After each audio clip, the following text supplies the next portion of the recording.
Am I in the presence of the ghost of Christmas yet to come?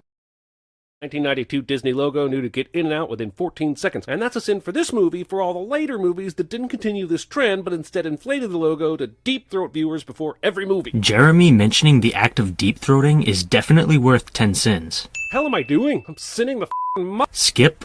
Between the opening logos, the title cards, and the credits, I think we're already like 30% through the movie's runtime. Jeremy double dips cliche. Well, that was a fine meal. Yes, it was, wasn't it? Yes, where should we do now? Let's have a lunch. Get it? Because they're pigs. And the sin is what exactly?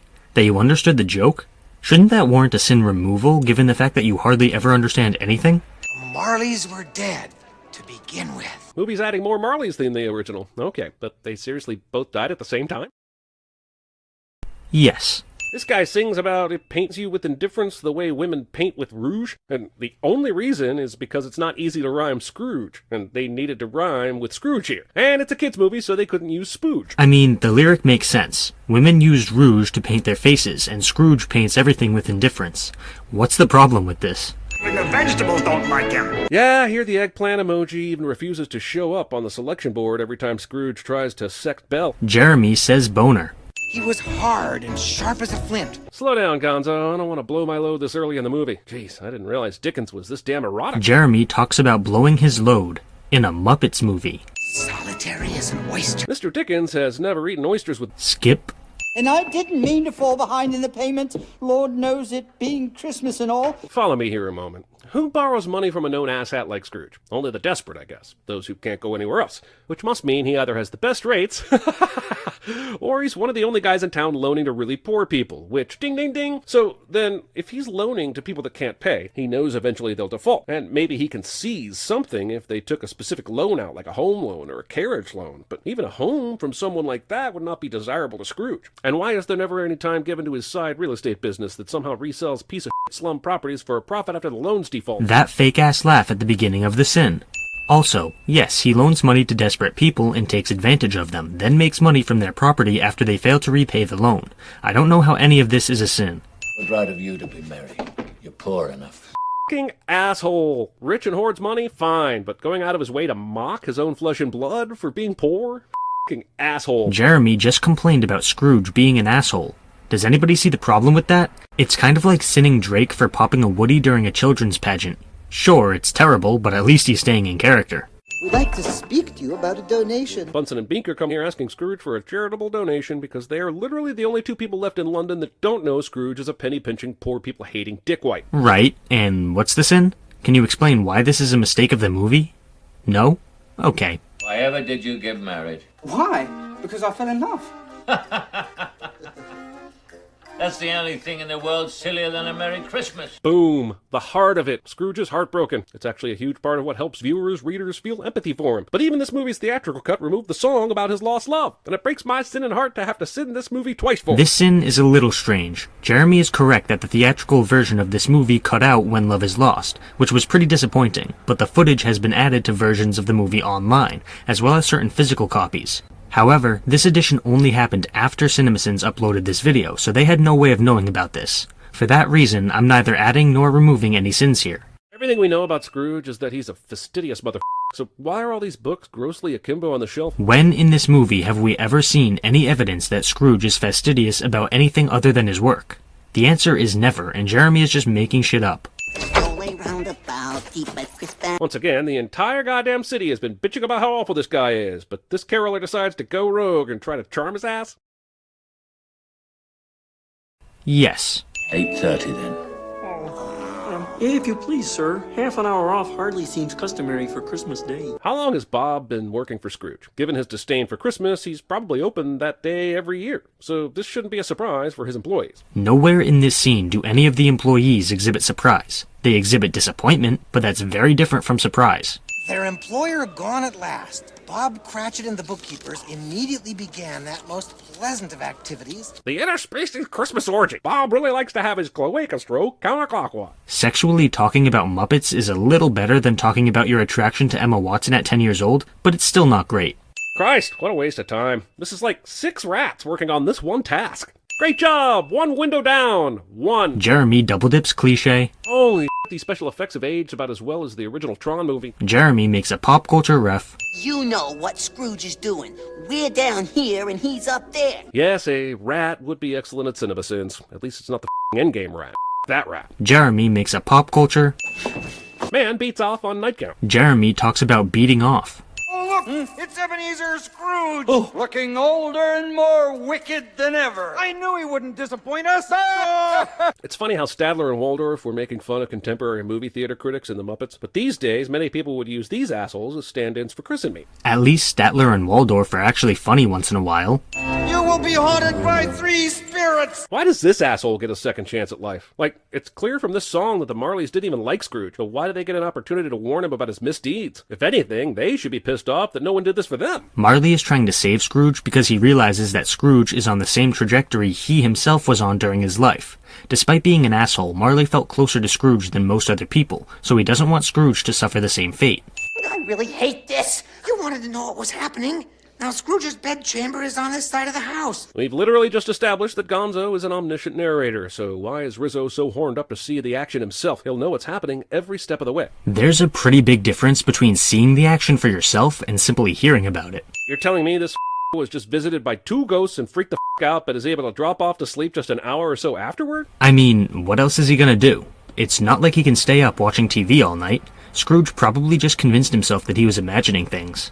Are you the spirit whose coming was foretold to me? I am. Damn, this Muppet movie took a dark turn into Dark Crystal territory with no warning. And now I'm skeptical that they'll be able to recover. Jeremy makes a pop.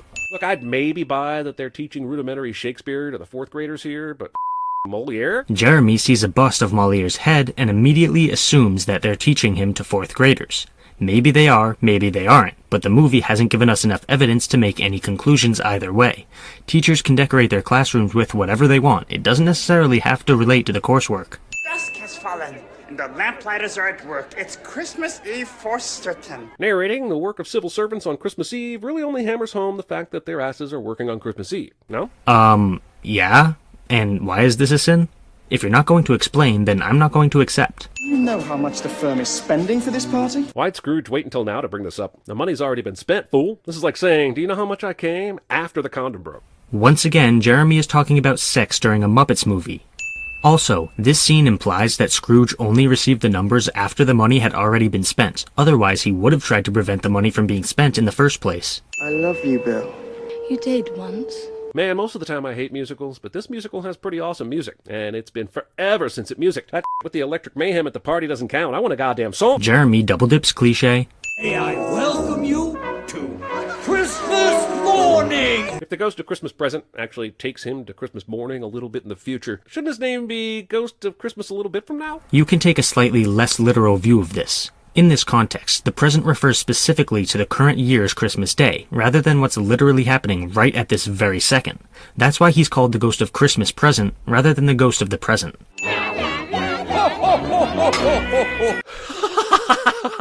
That fake-ass laugh. I do have a good one, Clara. I believe Dickens confirmed this was written into Fred's proposal to Clara. Jeremy talks about Fred's penis. Is it an unwanted creature? Often. What? It's Ebenezer Scrooge. Yes.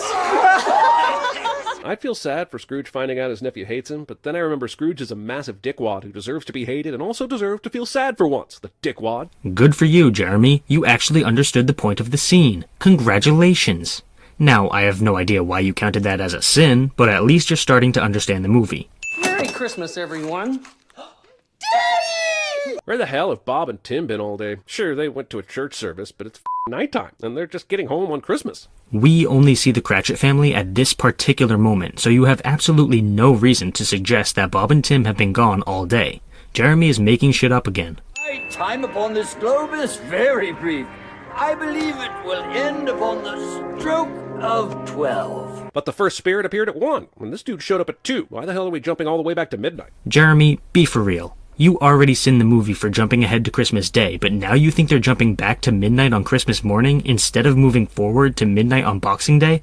Come on, man. Am I in the presence of the Ghost of Christmas yet to come? Man, it would be fantastic if in just one of these adaptations this guy shrugged in response and ambled off while smoking a cigarette. Jeremy wants this movie to suck ass. Just like Discount Jeremy probably did to get his job at TV Sins. Yeah, I've got his blankets. His blankets. Why, Mrs. Dilber, they're still warm. This spider is a sick man. Like, even if he's looking to profit off Scrooge's shit after he's dead, why would it matter if these blankets are warm? Sick spider. I mean, yeah, it's messed up, but why is that a sin? Are you implying that nobody has ever messed up? If you're not going to explain your logic, I'm not going to accept your sin. Do you know whether the prize turkey has been sold in the window? Oh, the one twice as big as me?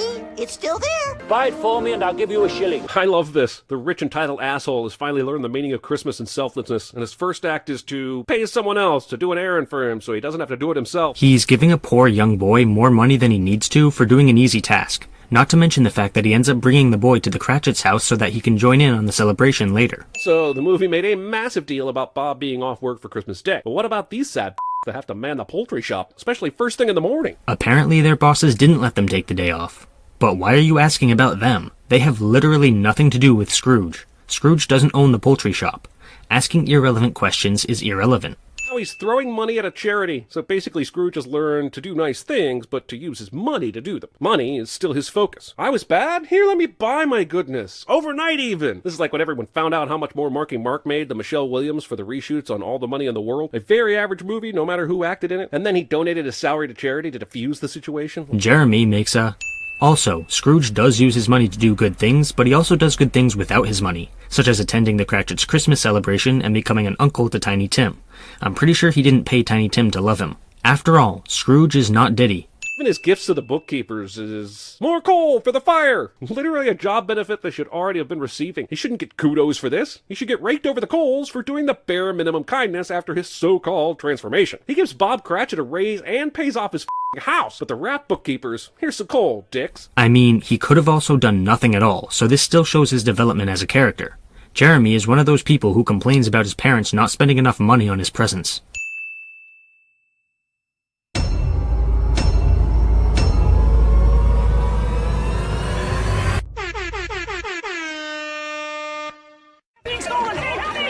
As hilarious as this is, it does raise the question of what the cabbage says in other situations, besides during a kidnapping, like when he's brought home legally and sliced up for sale. Here's more cabbage, but this cabbage isn't sentient. Why? Why aren't these little onion egg daubers here sentient? All I'm saying is, whatever deity went around handing out intelligence and eyeballs in this universe did it in a very illogical manner. Don't mice eat all kinds of and cheese is like a delicacy we leave out the traps to tempt them? Cheese isn't their daily diet, right? Greedy Think about how terrible he is, and he's just about to turn around suddenly and scare them all into scattering. So, can he hear this song they're singing about how awful he is? Does he hear no song, but still sense the presence of a crowd following him? How do the film musical rules work with regard to songs? The bookkeepers like to be suddenly Unemployed! This is my island in the sun. Hilarious moment, but where did the costumes come from? How can I be afraid of Scrooge or the ghost or anything in this movie if you're saying so little what I'm seeing is real that nothing matters? Visual, but Rizzo's hand and lower mouth are getting third-degree burned right now while you're laughing. And when's Christmas skating party? Which will totally anyone else that walks down this alleyway. But ho, and Merry Christmas to go along with your ruptured spleen after you eat walking through here.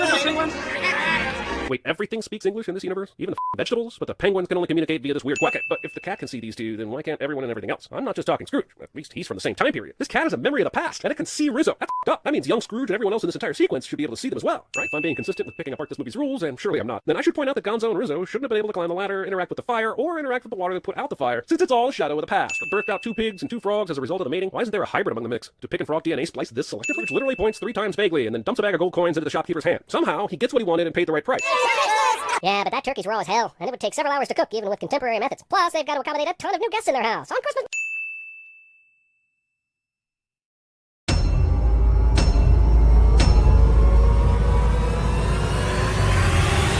He's trying to get in my ass! Get him out!